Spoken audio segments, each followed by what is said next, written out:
वरहमतुल्लाहि वबरकातुहू। सुन्नत के मुताबिक नमाज पढ़ने का तरीका। सबसे पहले आप सुन्नत के मुताबिक वज़ू करें और उसके बाद क़िबला रुख होकर खड़े हो जाएं।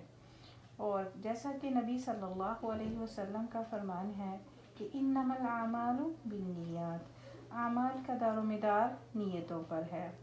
इस तरह हमें नमाज के लिए भी नीयत करनी है, लेकिन नीयत दिल के इरादे का नाम है।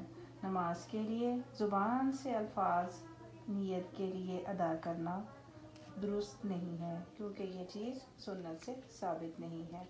बस आप अपने दिल में नीयत करेंगे कि आपको कौन सी नमाज पढ़नी है, फ़र्ज़, नफिल, सुन्नत, या फिर आप कितनी रकतों वाली नमाज पढ़ रहे हैं। ये सब कुछ आप अपने दिल में सोचेंगे।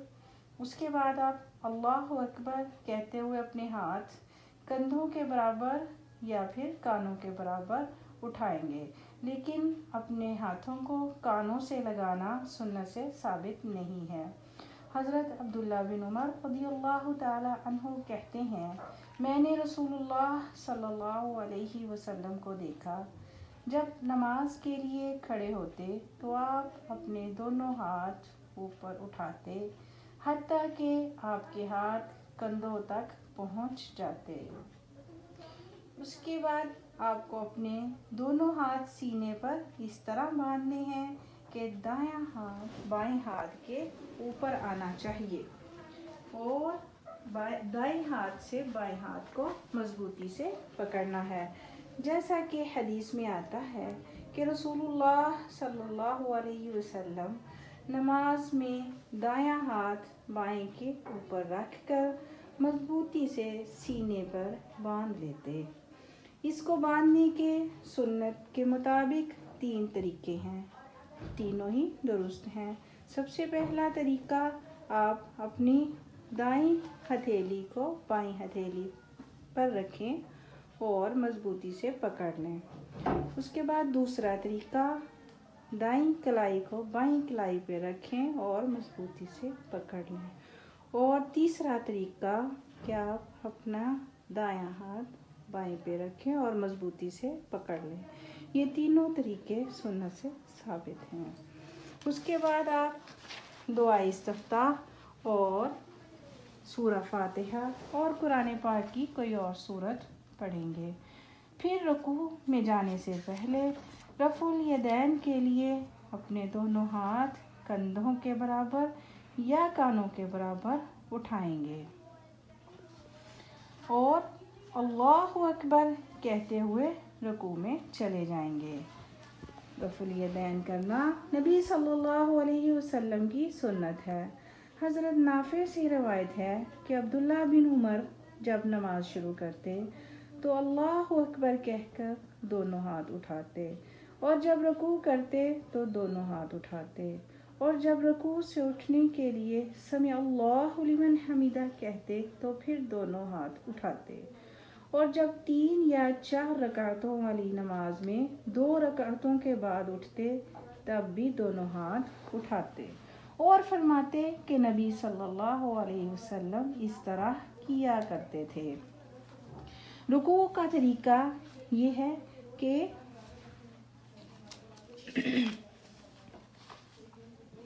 रसूलुल्लाह सल्लल्लाहु अलैहि वसल्लम रुकू में दोनों हाथ मजबूती से रुकू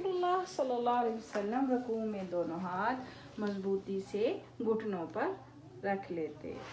रुकू में दोनों बाजू फैलाने चाहिए। हज़रत आयशा रज़ियल्लाहु ताला अन्हा फरमाती हैं कि रसूलुल्लाह सल्लल्लाहु अलैहि वसल्लम रुकू करते तो अपने दोनों हाथ दोनों घुटनों पर रख लेते और अपने बाजू फैला लेते। रुकू में कमर सीधी और सर और कमर के बराबर होनी चाहिए। सर ना ऊंचा हो ना ही नीचा हो, ऊंचा करना भी दुरुस्त नहीं और सर को झुकाना भी दुरुस्त नहीं। हज़रत आयशा फरमाती हैं कि रसूलुल्लाह सल्लल्लाहु अलैहि वसल्लम जब रुकू फरमाते तो अपना सर कमर से ना ऊंचा करते ना नीचा करते, بلکہ سر اور کمر برابر رکھتے۔ رکوع اور سجود اطمینان سے کرنے چاہیے۔ رکوع اور سجود کو اطمینان سے نہ کرنے والا نماز کا چور ہے، جیسا کہ ابو قتادہ رضی اللہ تعالی عنہ کہتے ہیں کہ رسول اللہ صلی اللہ علیہ وسلم نے فرمایا، بدترین چور نماز کا چور ہے۔ لوگوں نے پوچھا، یا رسول اللہ، نماز کی چوری کیسے؟ تو آپ نے فرمایا، نماز کا چور وہ ہے جو رکوع اور سجود پورا نہیں کرتا۔ رکوع کے بعد اطمینان سے سیدھا کھڑا ہونا چاہیے۔ حضرت ثابت رضی اللہ تعالی عنہ فرماتے ہیں کہ حضرت انس رضی اللہ تعالی عنہ نے ہمارے سامنے